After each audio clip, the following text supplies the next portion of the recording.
Hello दोस्तों, welcome back to crazy travelling bums day 2 in Ujjain. अभी हम सोकर उठ चुके हैं एंड फ्रेश होकर के हम आ चुके हैं अभी ब्रेकफास्ट करने के लिए।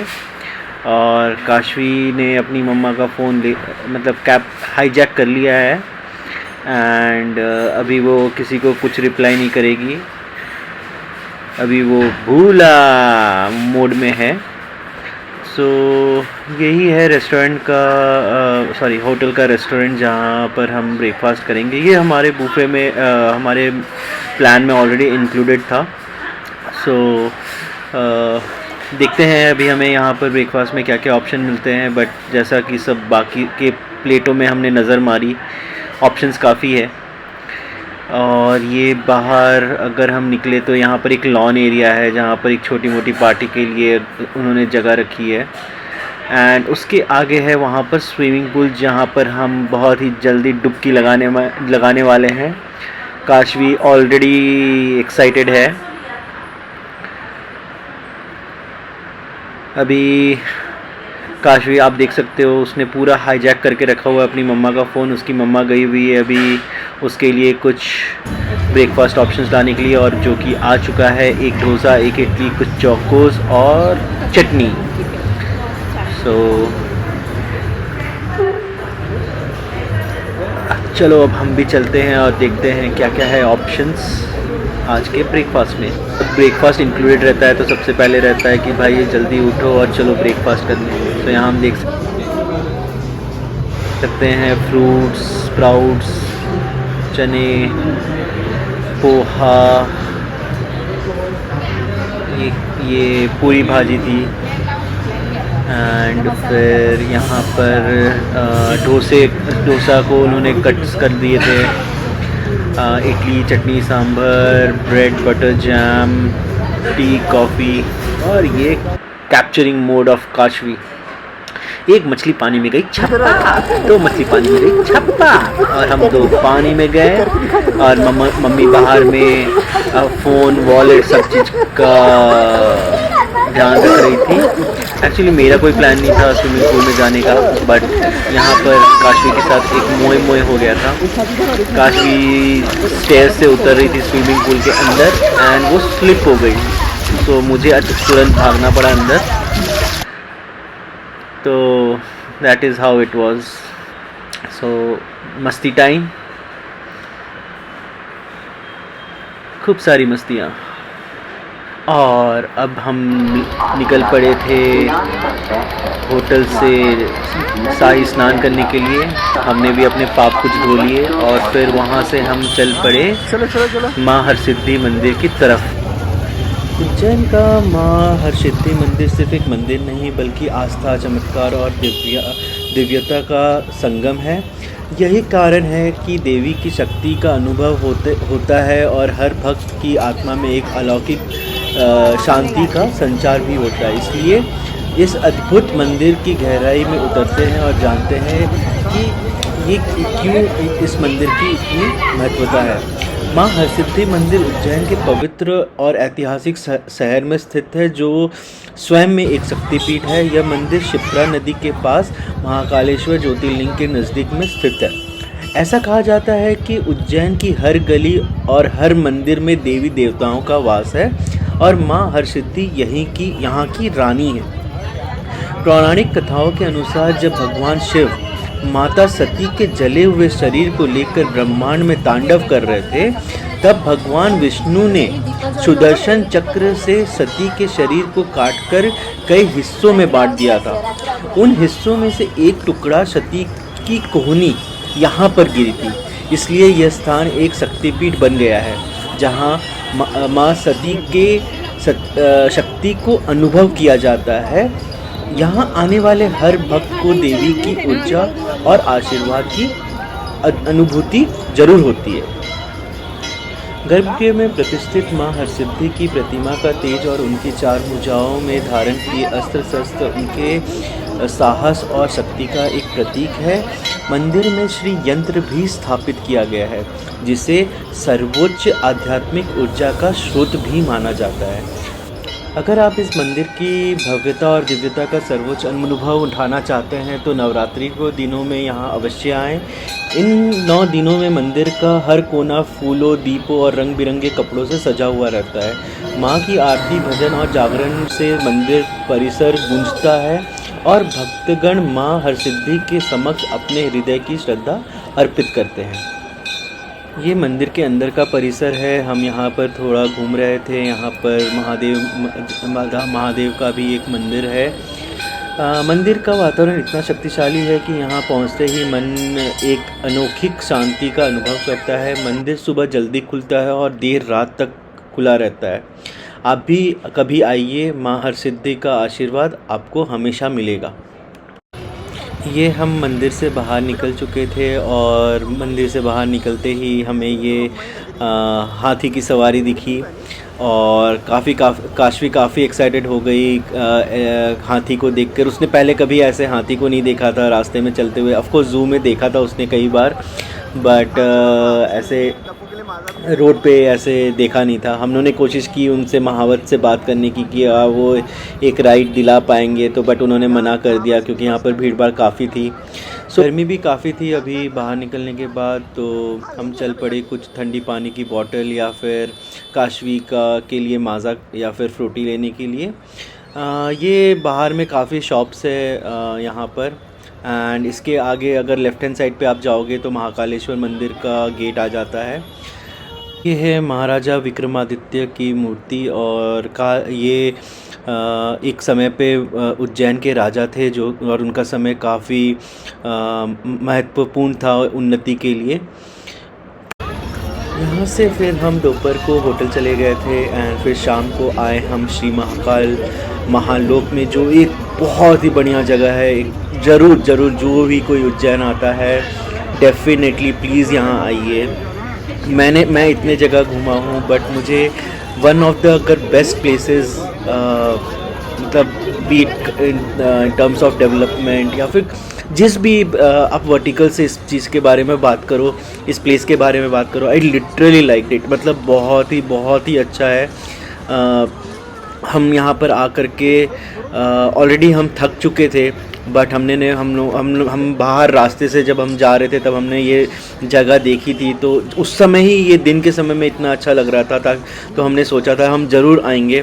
भले ही हम थोड़ा बहुत घूम पाएँ, जितनी हमें हिम्मत होगी हम उतना घूमेंगे, बट हम यहाँ ज़रूर आएंगे। सो ये है श्री महाकाल महालोक।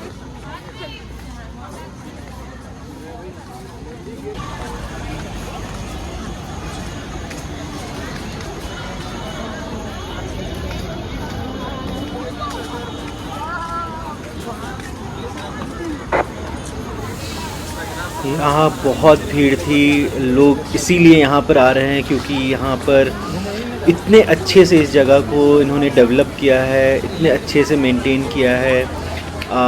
मैं पता नहीं, मैं वर्ड्स में इसको एक्सप्लेन नहीं कर सकता हूँ, बट बहुत ही अच्छी जगह। मतलब इसके एंट्रेंस से ही घुसते साथ ही आपको इतना अच्छा इसका मतलब पोर्ट्रे मिलेगा आपको।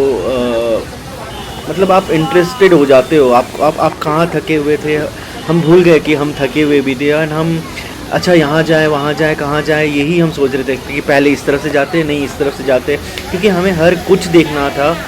इस लेवल का इंटरेस्ट हमें वहाँ पर आ चुका था।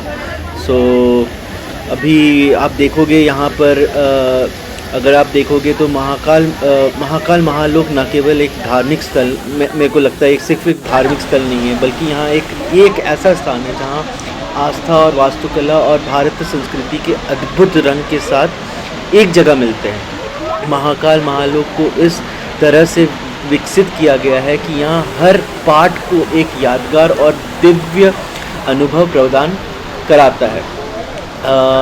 महाकाल महालोक का सबसे प्रमुख आकर्षण है महाकाल पथ, जो लगभग 900 मीटर लंबा है और इसे शिव की कथाओं की जीवंत संग्रहालय भी कहा जाता है। इस पथ पर चलते हुए भक्त भगवान शिव की अद्वितीय लीलाओं का दर्शन करते हैं। यहाँ 108 भव्य स्तंभ स्थापित किए गए हैं जो महाकाल के विभिन्न रूपों का प्रतीक है। पथ के दोनों ओर बने इस स्तंभों पर शिव पुराण की कहानियाँ और देवताओं की मूर्तियों की अद्वितीय नक्काशी देखने को हमें मिलती है। शाम के समय क्योंकि हम यहाँ पर आए हैं तो यहाँ पर लाइट एंड साउंड शो भी चल रहा है और पूरा माहौल को दिव्य ये बना देता है। अगर आप देखोगे तो यहाँ पर डायरेक्शंस दिए हुए हैं अलग अलग जगह जाने के लिए, मतलब अलग अलग पार्ट में अलग अलग चीज़ों को पोर्ट्रे किया हुआ है। महालोक में स्थित विशाल शिव स्तंभ महाकालेश्वर की महिमा और शक्ति का प्रतीक है। इस स्तंभों के चारों ओर भगवान शिव के विभिन्न प्रतीकों जैसे त्रिशूल, डमरू, नाग और शिवलिंग के भव्य और विशाल प्रतिरूप बनाए गए हैं। ये सभी प्रतीक भगवान शिव की अपार शक्ति, नियंत्रण और सृष्टि के विनाश की और पुण्य निर्माण के चक्र को दर्शाता है।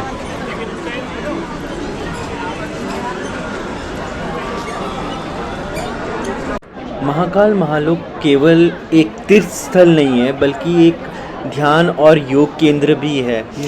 यहाँ कई स्थानों पर ध्यान और योग के लिए विशेष केंद्र बनाए गए हैं जहाँ भक्त ध्यान की गहराइयों में उतर सकते हैं और अपने मन को शांति और सुकून से भर सकते हैं।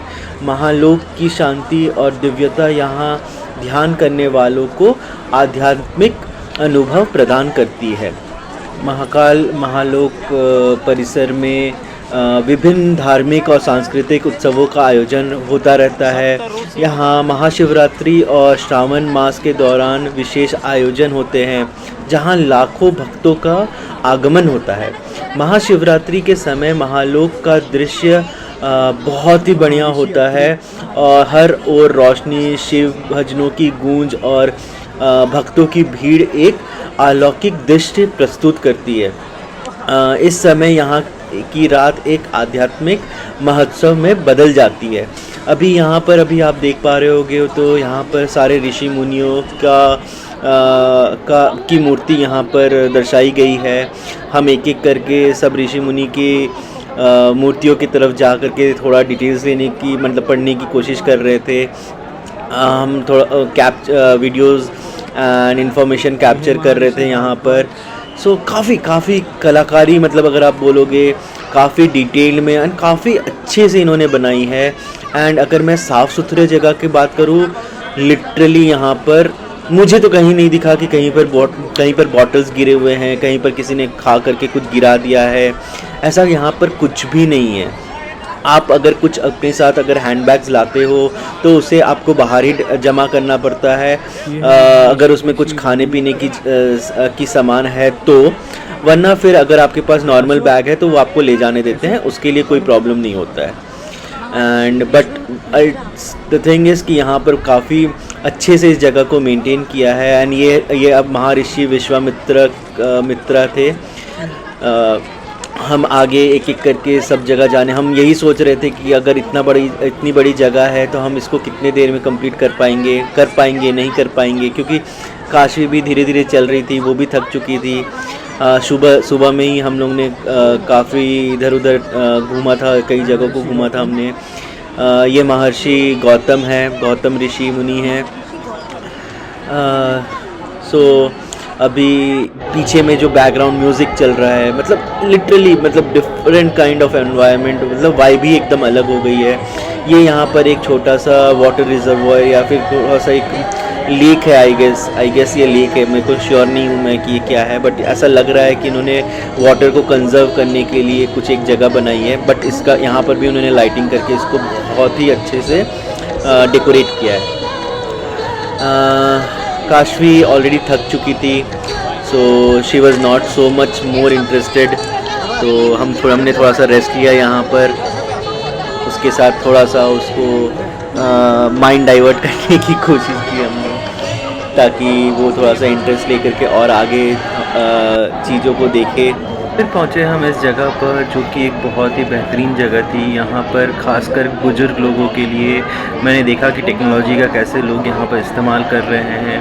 यहाँ पर वीआर के थ्रू, वर्चुअल रियलिटी के थ्रू आपको ये चश्मे जैसा एक डिवाइस आपके आँखों में पहना देते हैं एंड उसके बाद आप वर्चुअल रियलिटी के थ्रू आप पूरे इस महाकाल लोक का दर्शन एकदम ऐसा लगेगा आपको कि आप एकदम वहीं सामने से आप देख रहे हो। इवन वहाँ की आरती एंड वगैरह वगैरह आपको जितनी भी चीज़ें खास चीज़ें हैं वहाँ पर 10-15 मिनट का शो वो प्रोग्राम रहता है, वो काफ़ी अच्छे से आप लोग देख सकते हो। जो लोग बुज़ुर्ग है, जो ज़्यादा चल नहीं सकते हैं, जिसको ये सारी चीज़ों को देखने का इंटरेस्ट है, वो वहाँ पर एक नॉमिनल रेट है, चार्जेस है, वो दे करके आप यहाँ पर ये सारी चीज़ें देख सकते हैं। फिर हम धीरे धीरे आगे बढ़ने लगे एंड हम आगे ये सारी मूर्तियों को देखने लगे।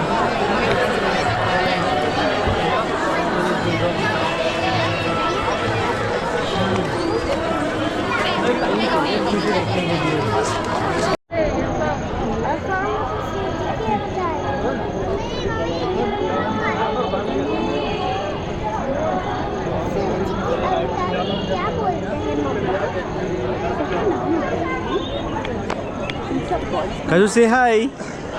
Hi. Say hi. Hi, Gopal. Hello. Hi. कैसा लग रहा है यहाँ पर? बहुत प्यारा दर्शन हुआ। बहुत प्यारा दर्शन हुआ।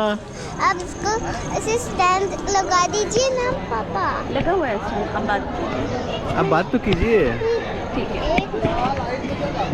बात कीजिए। हाय।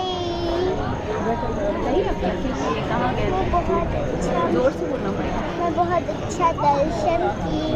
फिर बहुत अच्छा प्रणाम। अच्छा शिव जी।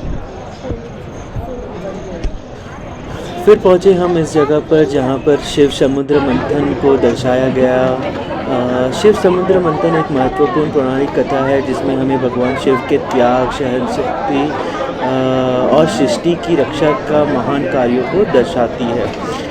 यहाँ पर शिव भगवान ने जो विष निकला था जो कि संसार के लिए काफ़ी हानिकारक था, उन्होंने उसे पी लिया था ताकि संसार को वो बचा सके। तो इसी से हमें ये शिव समुद्र मंथन का यहाँ पर हिस्ट्री हमें प्राप्त होती है।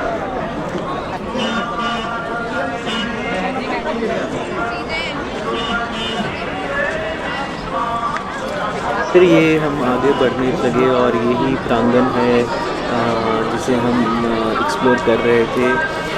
काफ़ी मूर्तियाँ थी यहाँ पर जो अलग अलग चीज़ें दर्शा रही थी शिव जी के इतिहास से जुड़ी हुई। ये था भारत माता का मंदिर। यहाँ हम गए नहीं क्योंकि ऑलरेडी जैसे मैंने बताया हम थक चुके थे, बट ये बहुत अच्छी जगह है। अगर आपको मौका मिले प्लीज़ जाइए। मैंने देखा है इसका डिटेल्स, ये अंदर से काफ़ी सुंदर है, इसका बहुत अच्छे से इसको बनाया गया है। तो अगर आपको मौका लगे तो आप ज़रूर जाइए। हम कोशिश करेंगे, अगर हमें कभी आगे मौका मिला तब हम इसका भी दर्शन करेंगे। अगर आप देखोगे तो इसके जो पिलर्स है, जैसा मैं बता रहा था, इसका डिज़ाइनिंग एंड इसकी कलाकारी काफ़ी अद्भुत है। आप देखो कितने डिटेल्स और कितने हाईली फिनिश के द्वारा इसको बनाया गया है। यही मैं आपको यहाँ से आपको वो जो सामने दिख रहा है जिसमें लाल कलर का झंडा है, वो भारत माता की का मंदिर है। हम भारत माता मंदिर के अंदर नहीं गए थे क्योंकि काशी और प्रिया ऑलरेडी थक चुके थे, वो पीछे रुक गए थे। मैं फिर भी थोड़ा आगे गया, मैंने कोशिश किया कि मैं पूरा कवर अप कर पाऊँ, सारा कुछ देख पाऊँ। काफ़ी बड़ा है ये जगह काफ़ी बड़ी है। आप प्लीज़ टाइम लेकर के आना। मुझे ऐसा लगा कि हम थोड़े लेट आए थे, थोड़ा जल्दी आते तो ज़्यादा अच्छा रहता। बट हाँ, ये भी पॉइंट था कि अगर हम जल्दी आते तो ये लाइटिंग हमें नहीं दिखती। हाँ, सूरज की रोशनी और उजाले में हम देख सकते थे इस जगह को, बट वो लाइटिंग का जो इफ़ेक्ट था वो हमें नहीं दिख पाता। एनीवेज़, अभी फिर आगे चलते चलते ऑलमोस्ट मैं एंड की तरफ आ गया था ये कॉरिडोर के। अगर आप देखोगे तो यहाँ पर काफ़ी भीड़ भाड़ है क्योंकि यहाँ पर से ही एग्ज़िट गेट आता है महाकालेश्वर मंदिर का, और यहीं से ही अगर आप उल्टे डायरेक्शन चाहोगे तो अपन कॉरिडोर से भी एग्ज़िट ले सकते हैं। सो यही ये लास्ट मूर्ति है कॉरिडोर के साइड पे। एंड अगर आप देखोगे यही राइट हैंड साइड पे अगर आप देखोगे एक गेट आपको दिख रहा होगा, यही है एग्जिट गेट महाकालेश्वर मंदिर से बाहर आने के लिए। जैसे ही आप बाहर आओगे तो आप इस कॉरिडोर को कनेक्ट कर सकते हो एंड आप इधर दर्शन करने के बाद या दर्शन करने के पहले आप इसका भ्रमण कर सकते हैं। हम फिर धीरे धीरे वापस एंट्रेंस गेट की ओर चलने लगे एंड काफ़ी मज़ा आया हमें यहाँ पर। सारे लोग यहाँ पर वीडियोग्राफी एंड फोटोग्राफी कर रहे थे, क्योंकि ऑफ कोर्स ये बनाया ही इतना सुंदर गया है कि लोग हमेशा इसको अपने कैमरों में कैद कर लेना चाहते हैं ये सारी चीज़ें, ताकि वो अपने परिवारजनों के साथ ये वापस से उनको ये दिखला पाए। हम भी अब ये एग्ज़िट गेट के पास आ गए थे। अब आप देख सकते हो ये कलाकारी कितनी अद्भुत की गई है यहाँ पर। मतलब बहुत बारीकी से कलाकारी की गई है। और ये गेट मुझे नहीं पता आप कितना समझ पा रहे होगे, बट ये काफ़ी बड़ा है, काफ़ी बड़ा गेट है ये। एंड थोड़ा सा काशी और मम्मा पोज करते हुए। लाइटिंग में ये काफ़ी मतलब हमें बाहर से ही, जब हम सुबह के समय आए थे तो बाहर से ही ये काफ़ी बड़ा एंड काफ़ी सुंदर लग रहा था, बट लाइटिंग में ये काफ़ी अच्छा लग रहा है, बहुत ही सुंदर। मैं अगर मुझसे पूछा जाए तो मैं किसी को भी सजेस्ट करूँगा शाम के समय आने के लिए, क्योंकि लाइटिंग में इसका अलग ही एक खिल करके आता है ये जगह। मतलब आपको बहुत मज़ा आएगा। फिर हम वापस होटल पहुंच गए थे वहाँ से निकलकर, एंड हम ऑलरेडी थक चुके थे तो हमने होटल में ही खाना मंगवा लिया, वहीं पर खा लिए, क्योंकि नेक्स्ट डे हमें इंदौर के लिए निकलना है तो हमें पैकिंग वगैरह भी करना है, इसलिए हम वापस होटल की तरफ आ गए। So thank you all for watching. मैं आगे की वीडियो में हम कंटिन्यू करेंगे from Ujjain to Indore. Till that time stay safe and healthy. Goodbye, see you soon. चल बेटा।